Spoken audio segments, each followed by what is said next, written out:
Hi, everybody. My name is Vicki Brackett. I am head of CX and Chief Knowledge Officer at Knowledgely.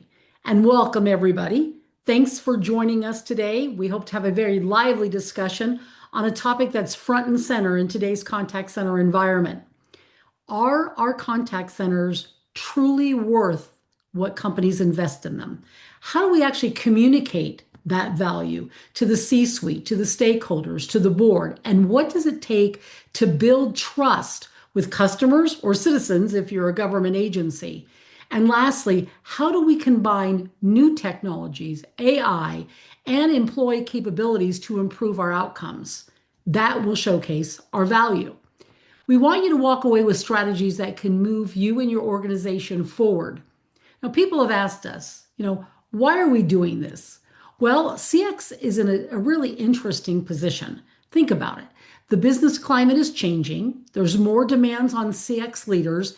It's always been a multifaceted job, but today consumers are demanding even more. And everyone seems to be on edge with world economics. Global politics are affecting our business, and we're dealing with more frustrated customers and employees that they just want more. So in order for customer service to be truly successful in today's climate, we need global CX leaders to come together to move toward to driving CX as a science, with strategy, roadmaps, data that tells a story. We also need to build strong and influential relationships with the C-suite. So today we have 3 CX leaders with a proven track record that are doing just that. We have consumer products with us today on the panel, financial services, and hospitality. You are guests, and you're representing both consumer brands and government agencies today. And we have CX leaders registered for discussions from Australia, New Zealand, Europe, the UK, and the United States, even Latin America. Deepak is from New Zealand, and that's where he's calling in from today. He's my co-moderator. So Deepak, will you please introduce yourself? Well, thank you very much, Vicky. My name is Deepak Selvaratnam. I am the co-founder and developer of Snapshots, the audit and benchmarking tool for contact centers and help desks, which we launched in 2009. And today we've got about 4,700 customers that have used the Snapshots app over these years. Importantly, when we started looking at Snapshots, the one important piece that I found was that there are so many interacting variables that come together to deliver that one customer interaction. And we were only looking at parts of it. It might have been tech, it might have been operational metrics, it might have been bits and pieces, but we never look at the whole thing together.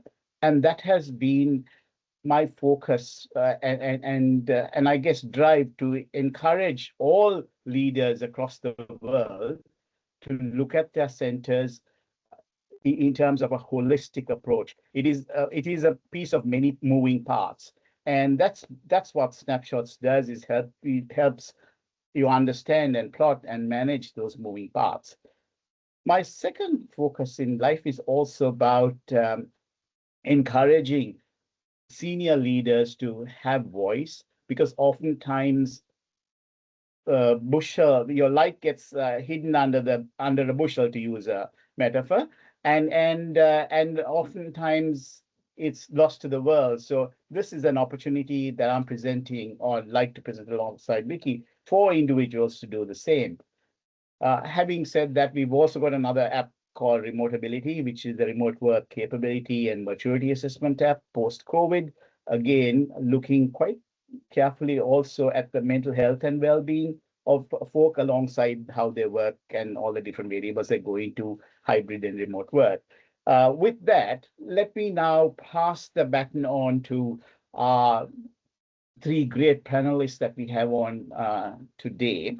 And perhaps it might be just right that I pass the baton on to Lisa to tell us a bit more about herself and how she positions her contact center within the business. But first, more importantly, what are her biggest challenges that she's got at the moment? Lisa. Great, Thanks, Deepak. Appreciate it. My name is Lisa Deal. I am the Senior Director of Consumer Care at Freshpet. I have been with Freshpet a little over 4 years, heading up consumer care globally. I look at, some of the key issues that I think that leaders are facing today really has a lot to do with AI. It really is a toss-up between figuring out how to adopt AI without negatively impacting the consumer experience and keeping up with rising consumer expectations around speed and availability. I think, Amazon really kind of set the bar, and we're all trying to keep up with, that type of customer service and the speed in which they do it. And so they set the bar. We're all trying to keep up. Nice. Yes, yes. Keeping up is definitely a challenge. Brian.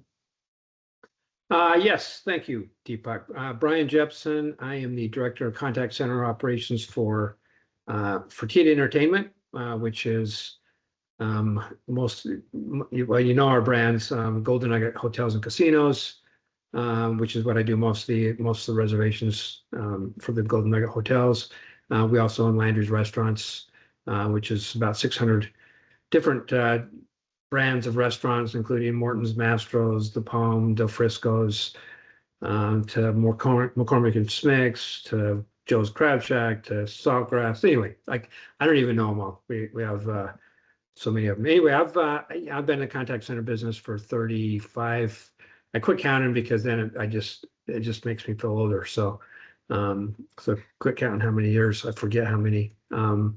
But I've been in my role here for 12 years, I believe now. So, was brought in to build a contact center here, and most recently, over the past 5 years, I've was kind of an early adopter with conversational voice AI, and so really, like Lisa said, how do we use AI? How do we continue to use it to drive better customer experiences and not just to divert calls? And how do we use it to be successful and make it better for our customers?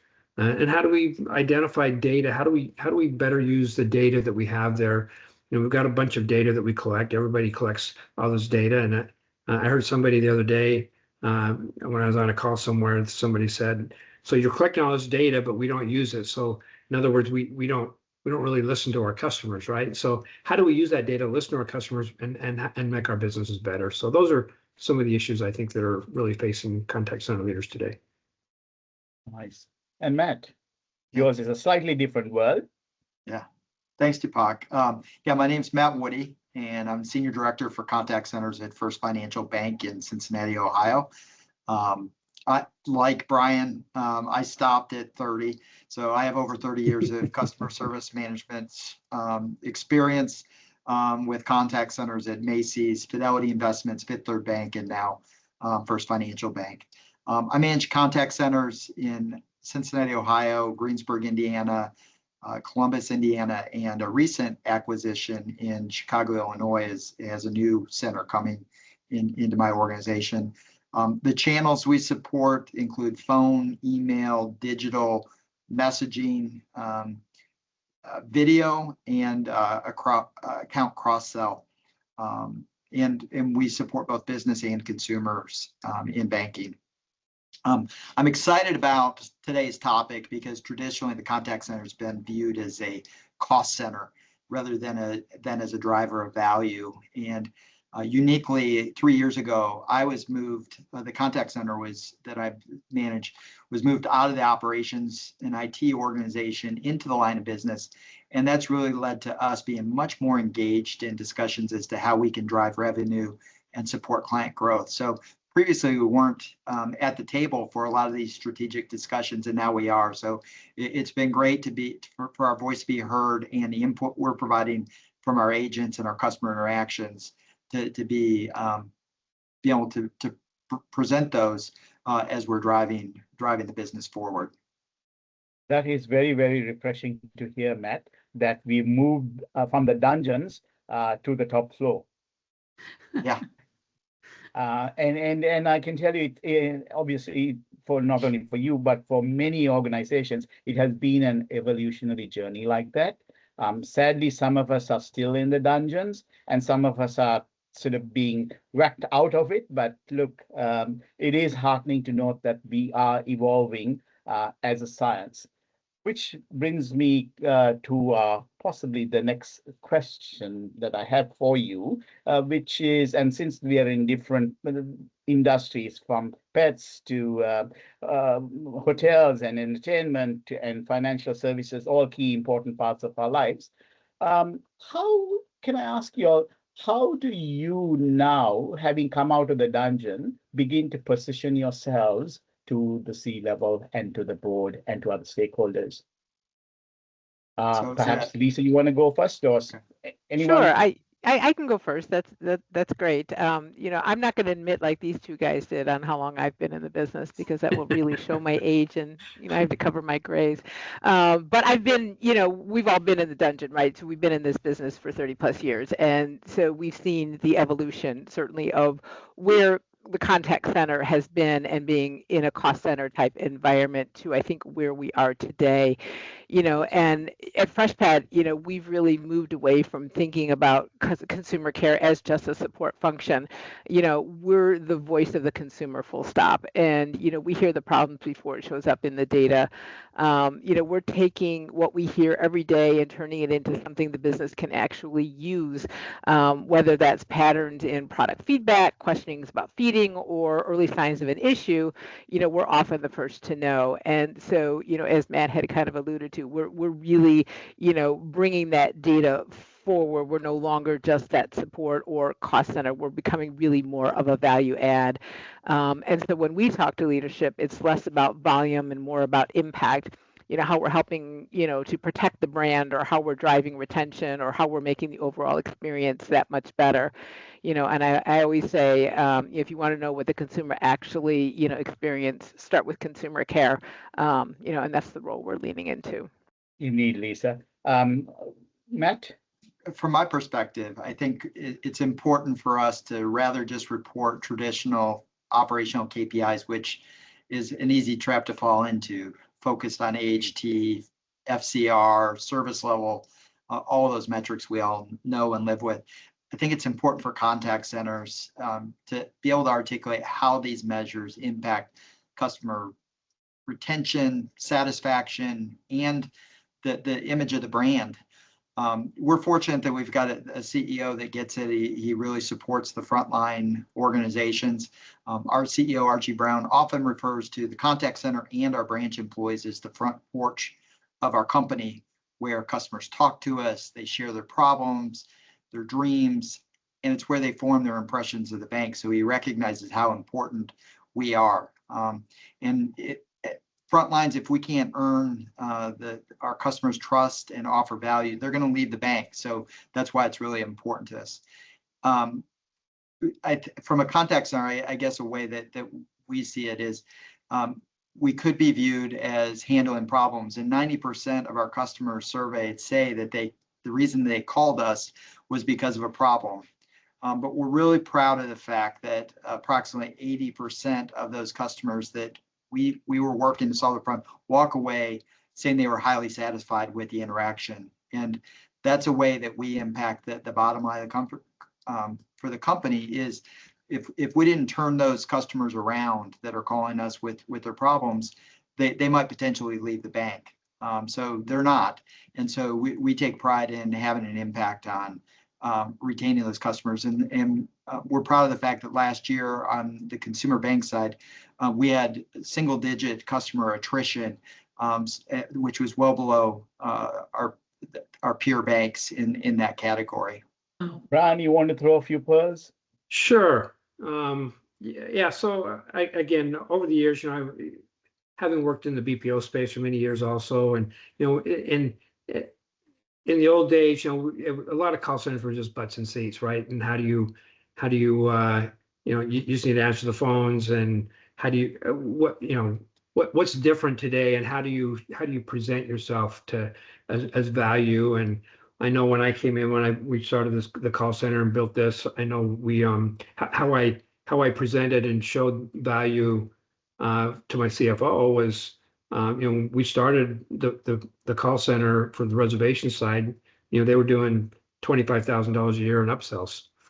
and we put together an upsell program, and now we do over $1 million a year in upsells. And so when they start to see that value added, that's just, free money, that they're saying, wow, what else can we do with this, right? And value, and they start to understand the value of what the things that we can do. And when I look at things like on our loyalty program, where that is where people call us on the reservation side. People are calling us to they call us because they want to go have fun, right? So we sell fun on that side. So that's kind of the easier side. But on the loyalty side, they're calling us because they have a problem, and we've been able to reduce that volume by about 25% this year from last year, and it's because we've been able to identify where our customers are having problems, right? So it's identifying challenges, customer effort, where the customers are having effort, fix those challenges to your customers, make it a better experience. And so our call volumes drop because we're giving our customers a better experience and making it easier for them. So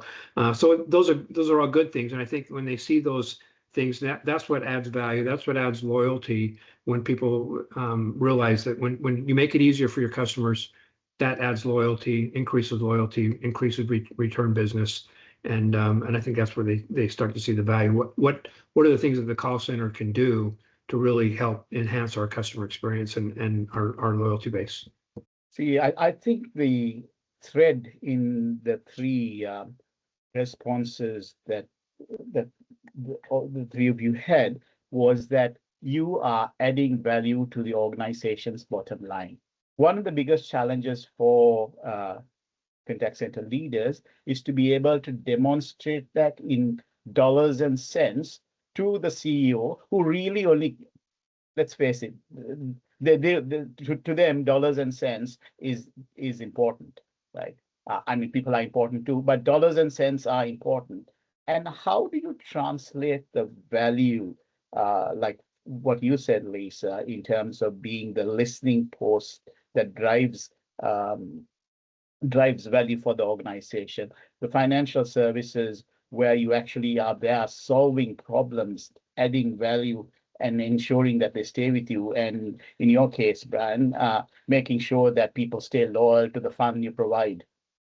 I can kind of start with that. So I think that, in today's environment, I think consumers just expect more, right? And so, they want things to be easy, fast, and personal without having to think about it. They don't want to have to repeat themselves. They expect that you know who they are, in our case, know their pet, and they want real resolution, not just a quick reply. And so I think where we kind of lean into, where we're improving value and hopefully perception of service, is what's different is the emotional piece, right? People are reaching out about their pets, not just a product.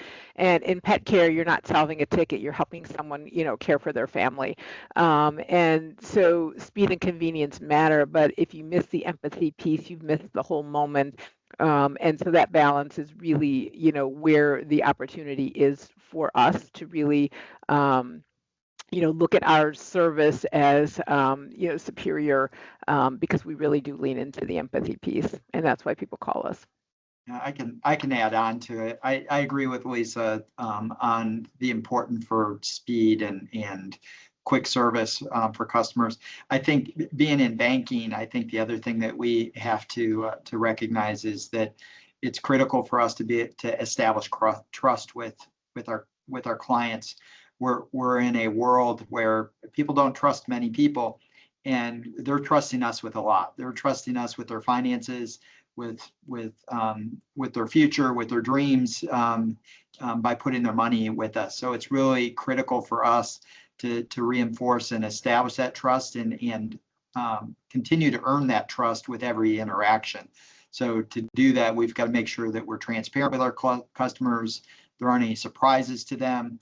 And now today, with fraud so prevalent and data privacy being at issue, we need to make sure we're communicating with customers what we're doing to protect them, and for them to realize that we really mean it when we're saying that we're doing everything we can to protect their identity and their assets. Important issues you've touched on there too, Matt. Privacy, data, assets, and trust. Yeah. Underlying piece. And trust goes right across all three of our worlds, or all of our worlds, really, in today's context. Now, Brian talked about how he went from a cost center to a revenue center. And I know of a couple of other of our banking and financial services customers whose call center, contact center, has become one of their largest branches. Where do you sit in all of that today, Matt, in that sort of world? Yeah, we actually, a few years ago, we added a team within my organization that's very focused on hand-holding customers through the account opening process, and they're taking referrals from the online channel, and they're one of the very high producing group within the bank, very similar to the branches.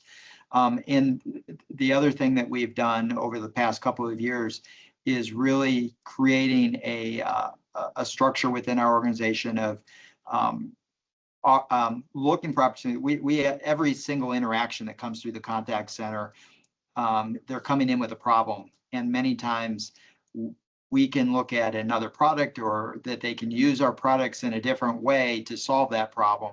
So in the past, we just when we had a customer call in, we serviced the problem and they went on their merry way. Now what we're really looking for when they call in is, what can we do to help them so that they don't deal with this in the future? And so we're referring them to other products, other services within the bank that are going to make their lives better. So we're doing thousands of referrals every year for additional products and services within the bank as a result of that, where before the call would have just ended with us doing everything we could to solve their current problem that was in front of them. That is a classic instance of truly being of value to the organization, and importantly, through to your customers. Before I come back to you, Brian, Lisa, I have had having worked in multinationals a while ago. I won't say how long, but one of the biggest challenges was to have product and marketing actually consider the call center or even be part of it. Today, we actually have marketing sitting in the call center and trusting the data. How did you manage to do that? I think trust is a big one, especially, because we're a fresh pet food. We have to be really clear about, what's in our food, how to use it, how to store it, if there's any issues, how we're going to fix it. So we work very, very closely with not only our quality teams, but our marketing teams as well. We all sit in, one group where, I think in the past, consumer care, customer service, whatever you want to call it, it was always one of those departments is like, where do they fit, right? Do they go into marketing? Do they go up to quality? Do they go, who do they report to? But consumer care really in any company touches almost every part of the organization. And so, consumer care has really become more of that, not only that, hey, if you want to know something, ask consumer care because chances are they know it, but it's also, really growing that trust around the information that's being provided so that, marketing can make the right decisions, that quality can understand the concerns of the consumer, and even, we're pushing things down an innovation pipeline as well. And so, there's a growing awareness around data and AI, and, consumers want to make sure that they know that the information is handled responsibly and that there's still a human there when it matters. So hopefully that answered your question, but, that's kind of how we look at it, is where we sit within the organization. And that's a very important point again, Lisa, is that we are integrating more and more and collaborating with the rest of the parts of the organization than what we did before. And that's one important part to us being successful as well, and leaders being successful. Brian, how did you manage to convince your CEOs that you have the potential to increase their revenues to $1 million? I think a lot of it, Let me go back to, I'm gonna piggyback on the trust thing that both Matt and Lisa both talked about, because I think that's important. And I think it goes back to making it easier for your customers, first of all, make it easier for them to do business with you. And that's where when we went back and we deployed my AI solutions, and the reason I deployed it because we coming out of COVID, I couldn't staff, nobody wanted to come to work. And I was abandoning 40 to 50% of my call volume. And so, when I shared with my CFO the potential revenue we were losing, because we had to find a solution. So that's when we went into the AI solutions, and we went on some simple stuff and fixed some things real quick. And then we decided, hey, we can do more with this AI, and so we started building things with it. And this is where the trust thing comes in, because while we realized it was doing some real good things, we realized there's some things it wasn't doing well. And so when you get into the trust thing, we've all had bad solutions or had bad experiences with AI. And I'd say everybody wants AI, but nobody wants BS, right? But because everybody's dealt with that. And so how do you keep your customers to trust you? So even though our solutions work sometimes, don't force your people through that thing. So we had to build trust with our customers, that when they're calling us, that I have a human that can help me. My solutions will work for you. If you don't want my solution to work, get with a human to help you. But through that process, we realized, first of all, we were capturing revenue that we were potentially significantly losing before. Every abandon I calculated was potentially costing me $100 for every abandon, and on millions of calls a year, you can calculate how much dollars that was. And when I shared that's how we started to show the value of what the call center can do and what these solutions can do to how it helped us capture more of that revenue and build that trust with the C-suite, that hey, we're here to help drive that, but it only works if your customers like the journey, and if you build it to do it, if you make it easier for them. So don't make it hard for them, make it easier for them. If they get through to you, you can drive revenue, you can make better experiences. Brian, I think one of the biggest challenges that center leaders have is to be able to demonstrate that you added $100 to the bottom line or the revenue of the organization. And in some instances, you can't do that. You can't. If you're offering a public sector service, you still can calculate value, and we can come to that. But being able to calculate and demonstrate value that you're adding is so key. Privacy and data and trust are all wrapped up, and security all wrapped up into one these days. And where does your organization sit in terms of how you actually understand the data? This is from an organizational perspective and from a center perspective, because from a center perspective, you are, Brian, you'll be building data lakes like all the three you are doing. You'll be building data lakes which either sit in the ether, may have some value, or you might actually be adding value to what you're doing as you begin to build stuff, as you were talking about, Brad. With those 4 areas, how does your organizations and yourselves approach it, especially from a contact center perspective? Yeah. So from the data perspective, I think that's where we're really starting to understand better, right? And again, knowing that we have all this data, call centers have always had all this data. We just haven't always mined it very well, and to understand what data is out there. And with the tools today, there's so many great tools out there to help you understand what are your customers saying, what are your agents saying, how are they responding to your marketing materials and things that are going out, which we talked about earlier.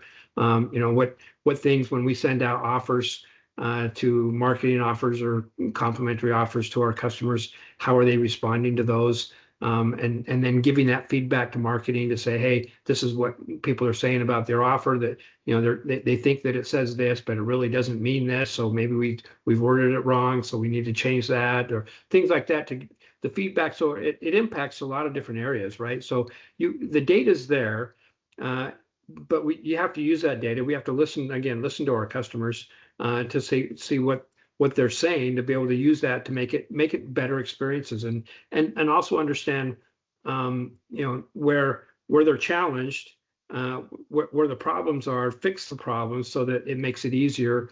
I think making it easier for people is the key. Customer effort, I think, is much more much bigger score than like NPS or CSAT, just because it's really it tells more. NPS and CSAT, or you respond if you're either really happy or really unhappy, right? But customer effort really tells you where you're at. And so I always thought that make it easier. I always wanted to say, hey, I just want to talk to my phone and say, hey, make me a reservation tomorrow at the hotel, and have it make my reservation. Make it that easy, right? And so, and I said that to my CFO many years ago, and he kind of laughed, said, oh, that's funny. Well, I don't think it'll ever happen. Well, you know what? It can happen today.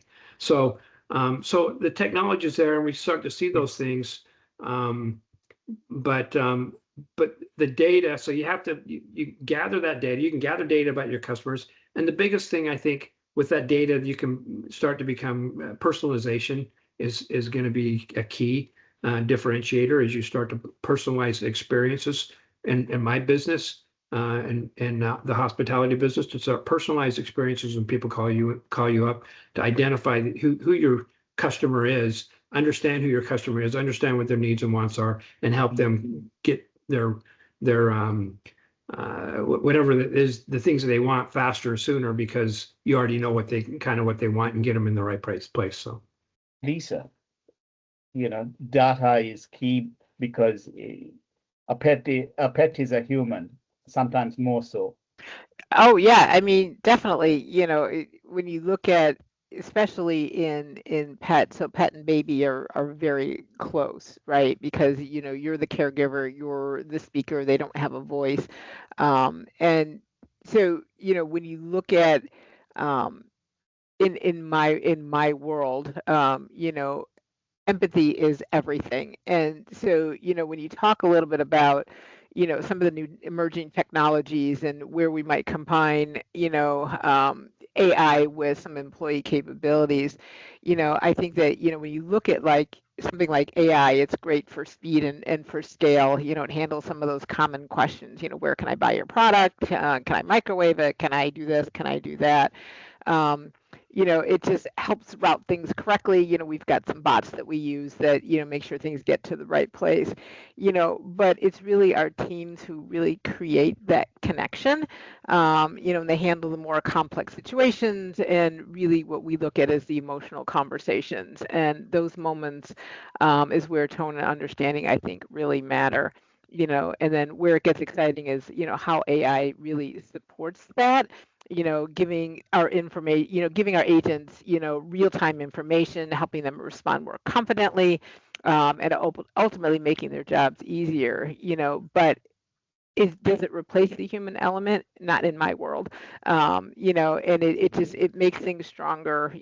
Technology, I think, reduces the effort, but it's not going to remove, the empathy that we need, when you're caring for, whether it's baby or pet, and really being that caregiver. And the emotions that come around with either, I'm so excited because I just got a new puppy, or my dog is sick, and everything that comes in between.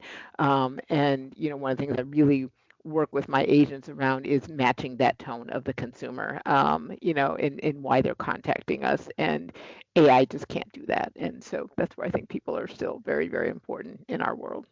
I think it's still in almost every industry, AI is an enabler, and importantly, from your perspectives, what I've sensed is that you've been ready for AI. You can't just drag it into the center and make it work.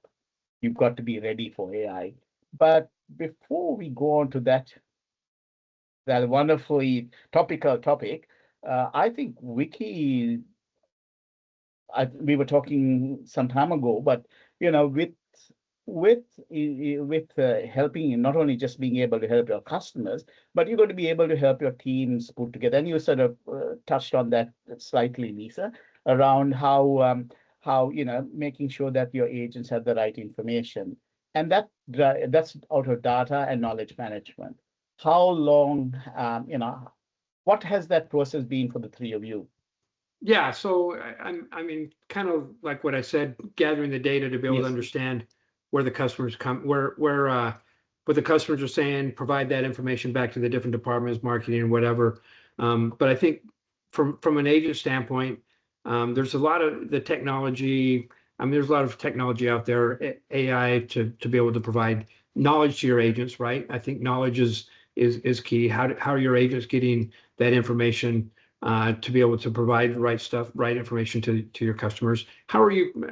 We talk a lot about how we're impacting our customers and driving better experiences of our customers, but I think it's also driving better experiences for our employees and our agents. Mm-hmm. And how are we? It's a different world today than it was many years ago when I started out on the phones, many years ago. But today, I mean, it's a different world, and you got remote agents now, and how do you impact them, and how are you getting knowledge and information to your agents today to use that and utilize AI to be able to drive that knowledge solutions? Vicky on the call, she's an expert in that area, and to be able to understand where agent assist potential opportunities to be able to help drive some of that, but getting the right information to your agents to be able to drive the right experiences to their customers at the right time to drive the best experiences, probably the key. And all that data, and with AI today, how do you combine all those solutions together to drive that experience is probably the key. Yeah, and I can just to touch on that, you want to make sure that it doesn't matter what contact channel that the consumer is reaching out, that you have that same consistent information going in and out, right? And so making sure that you're arming your agents with the right information so that if they're working chats or email, versus being on the phone. And then I think it's also important when you have your consumer facing data that's coming from your knowledge database, whether you're working with bots, and your agent information, sometimes they're the same, sometimes they're not. And so making sure that you're consistent on what you want consumer facing versus what you want agent facing. And it's something that really has to be kept up on a day-to-day basis. And so, I've got people on my team that's part of their job, is making sure that our knowledge base, really is, as quickly as sometimes our company moves, that we're keeping up with all of the knowledge and making sure that, the bots are saying what they need to be saying and our agents are saying what they need to be saying. So there's a lot of moving parts when it comes to a data knowledge base, and making sure that the right people have the right information so that you're consistent across all your channels. How is it in your world, Matt? Yeah, we've implemented a lot of tools to help our agents and improve the client experience, whether it's knowledge management to get answers to our associates more quickly, passive authentication tools, gamification, state-of-the-art telephony tools. What I think in all those tools are great and provide a great experience both for the agents and the client. But one of the things I think as contact center leaders that we have to remember is to really put emphasis on change management and getting buy-in from our associates around using those tools, because if they have the option to not use them and you don't get that adoption, that support, the tools are really wasted. So we put a heavy emphasis on making sure we're really addressing those change management needs. Great point. Yeah, you bring up a really good point. I think agents take the path of least resistance. So if the knowledge base isn't completely up to speed And to Lisa's point, then the agents are going to be in chats, they're going to transfer, they're going to wing it. And then your consumer, of course, is not getting the consistent answers, and then it drives additional contacts. So it's just a sort of a vicious circle. So I think you all sort of hit the nail on the head. What I'd like to go a little bit deeper on something that you said. Brian, you mentioned that you have this relationship with the CFO that you've been cultivating for years. Matt, you mentioned that the CEO understands that the front lines are like the front porch of that customer experience. Lisa, you mentioned that consumer care is where people go when they have a question. So I want to get real tactical, because that's why one of the reasons that people are going to listen to this recording. How did you, Brian, build that relationship? Matt, did you have anything to do with the CEO understanding that the front lines are the front porch? And Lisa, how did you infiltrate? How did you get consumer care to sort of be that focal point? People came to you for the decision, because obviously it doesn't happen by mistake. You have to cultivate that. So how do you do that specifically? I think the people in our audience would like to probably hear some of those ideas. I can go ahead and start, Vicki. And I think it's years of cultivating, right?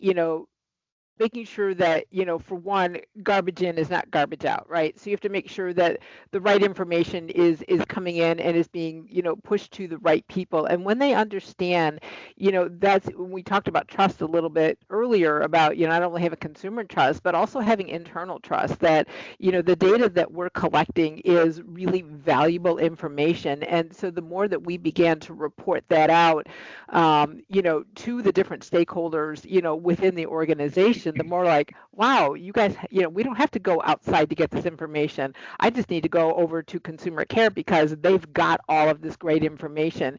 And so when that really started to build and all of these questions started to come up, we would get questions daily. And so we began to really start to build out dashboards, so that people can go and get the information that they need without having to ask us, like, oh my God, yeah, consumer care, they've got that information, let's just go and get it. And so, being able to do that, it just builds that trust that the information that we're providing is really going to help them make the business decisions that they need to make. And it doesn't happen overnight. It's building those relationships and making sure that the information that you're providing is accurate. So sort of water against the rock, right? You just keep going back, you're consistent, and then one day the magic happens and they realize that you're the goose that lays the golden egg, and they're basically coming and asking you for help. 100%. Yep. Yeah, you've absolutely nailed it, Lisa. Brian, how did you build your relationship with the CFO? What were the steps? Because a lot of people don't have those relationships, and the CFO and procurement sort of stop people in their tracks when they're trying to get something moved through for their customer service organization, and they get stopped because they don't have those relationships. How did you build yours? Yeah, so maybe mine's a little different. I report to the CFO, so that's directly. So that it's a little different. And I, when it was hired, I looked good on paper when they brought me in, but I still had to prove myself. And so I think it's doing those things initially that we did to show the data that not just that I have a good experience, but we actually showed results, right? So we I built the call center. They hired me to build the call center because we didn't have a call center. So I built it from ground up, and as we started doing things and they started seeing the things that we could do and started adding more, I still, even though I report this to him, I don't get everything I need, right? So it's still not easy for certain things. You still have to prove value. You still have to show the ROI. So when I go in and say I need something, I don't just go say I need something. I got to show what the value is and why it's valuable and what I expect the return to be. And then when we do it, I have to show the return, right? Because a lot of people have bought software and said, hey, this software is going to do good for us, and nobody ever implemented it. I saw that over the years that people did things, and so they're a little shy on saying, yeah, we've seen people buy stuff and never do anything with it. Well, we had to put stuff to use and make it work and show results. And so when you do that, I think it's, you gotta, as Lisa said, you gotta keep going in, you gotta keep doing it, you gotta keep showing results, and it's not, it doesn't end.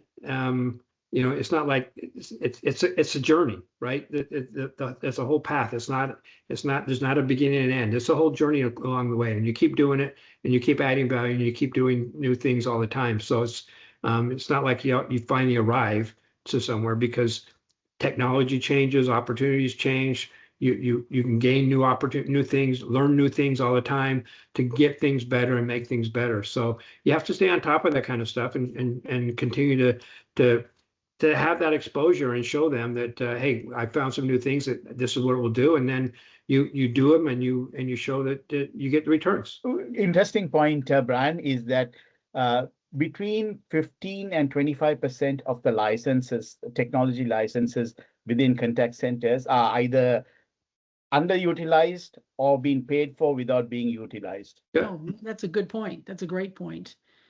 Brian, I like what you said, that it's a journey. It's a journey that you've been on. It doesn't happen overnight. And Lisa was saying the same thing. Now, Matt, it sounds like your CEO, and he's setting the type of culture from the top down, which is what needs to happen. But how have you built value so that you are the front porch with the best rocking chairs, right, and the shade covered porch? How do you do that? Yeah, I can't take credit for his front porch philosophy. I think that's in his DNA and has always been in his DNA. He's been with the bank for a long time, starting right out as a branch manager. But I would say I just continue to nurture it. The name of our bank is First Financial Bank, and the philosophy of the bank is to put the client first. And our organization, my contact center's organizational name is the Client First Center. So we work to live up to that and nurture that relationship with our clients, and continue to show the value to the rest of the organization of providing what's happening on the front lines and how they can help us.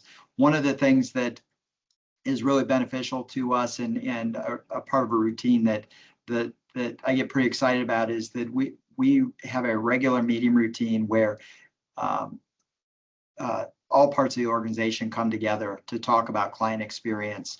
And we're typically at the forefront of those discussions. They're looking at our customer satisfaction data. They're looking at complaint data. We've got IT there. We have operations. We have marketing there. We have the branch employees there, and we're all sharing our perspectives on it. And from those, sometimes they spin off into additional meetings and discussions, but we try to identify from those discussions, what obstacles do we need to remove from our employees to help them do their job better? What obstacles do we have to remove to make things easier for our customers? So it's really just a client first philosophy that permeates the entire organization. And we're proud of the fact that we're many times we're the focal point of those discussions. That's fantastic. I know we're coming up on time, but I just wanted to ask each of you one last question. How do we combine new technologies, AI and employee capabilities to improve customer or citizen outcomes? I'm a big advocate of AI stuff. I've been involved with it for quite some time, and I see a lot of it being built. A lot of CEOs, you see the meme, the CEOs saying, what do we want? What do we want AI? What do we want it to do? We don't know. When do we want it? Right now, right? And so a lot of them are thinking they need to do it to drive, to cut costs, because they see AI is going to save us money. And so I see a lot of these solutions get driven, and they're doing it to cut costs. And the ones that do it to cut costs typically always drive bad experiences. But the ones who go about driving AI solutions or looking at AI solutions and journey mapping your customers, finding out where their challenges are, and is there a technology solution that fix that challenge? And if you do it to drive better experiences, I find that they're the ones who end up getting the best ROI. It's not about how. Find the why, right, behind your AI before you just go out. It's not how. It's not asking how. Ask why, and drive those experiences. And so that's what I would suggest. And just seeing what I've done. I'm on the board of the Contact Center AI Association also, and so we see a lot of solutions, and we do a lot of meetings and see a lot of people challenges and things that they've gone through. So that's all I would suggest is just do it right. Don't force your customers to go through technology that they don't like, because 70% of the people say that they would rather speak to a live person, but 100% of the people just want their issue taken care of. So find the right solution that will make it easier for them, but don't force them to do stuff they don't like. Yeah, I agree 100% with that. I think you want to make sure technology and AI are an enabler, not a replacement for human touch, that we're blending those tools with personal sessions. And at this point, we need to make sure that we're aligning AI and tech initiatives with the customer's needs and our organizational values whenever implementing technology. Thank you so much, Matt. Lisa, any additions there? Yeah, I mean, I think, agree both with Brian and Matt. And I think that, the goal is certainly not to replace people, but to use technology, I think, to make teams faster, certainly better informed, and more effective in the moment, that matters the most. I mean, ultimately, the contact center, I think, creates enterprise value by strengthening trust, improving outcomes, and, surfacing insights the business can act on. So yeah, it's not good. We're not going to replace people. We're just going to, make them better. I like to see, I've heard a lot is it replaces tasks, not people, right? So use it to replace repetitive tasks that are simple and easy, but it doesn't replace the people. The people will always be there. So digital when you want, human when you need. Love that. Love that, Brian. Final thoughts in less than a minute. Let's do a fast round here. Who wants to go first? I just did mine, so you just did yours. Okay, Brian. I'll throw in my last thought, and like I said, it's one of my favorite sayings, and so every consumer interaction is a chance to reinforce trust in real time, and every interaction is a brand moment. I said you just don't get to choose when it happens. Sure. I wanted to get you to read that out, Lisa. You've done it. Thank you. I believe it's a great time to be in the contact center space. I mentioned I've been in the contact center space for a long time, and I remember when IVR was first being introduced or really come to the forefront, and there was a fear that jobs were going to go away as a result of that, and it didn't. More jobs came in the contact center, and then online access to accounts came along, and people thought that was going to replace jobs, and the value of the contact center employee just went up over time as new technology came in. So I think same time as we face AI coming into the organization, I don't think it's anything to fear. I think it can continue to make the experience in the contact centers better and make that human interaction even more valuable. So I believe that the role of the contact center agent is more valuable today and will continue to require greater interpersonal skill development. So I truly believe that the future is bright for contact centers. Thanks, Matt, so much. Appreciate it. Well, we've come up on time. Before we go, Vicky, I've got one more question for these guys. All right. I know we've got a couple of minutes, but putting them on the spot, what is the one thing that you would look back on your career and say, look, what is it that I should not have done?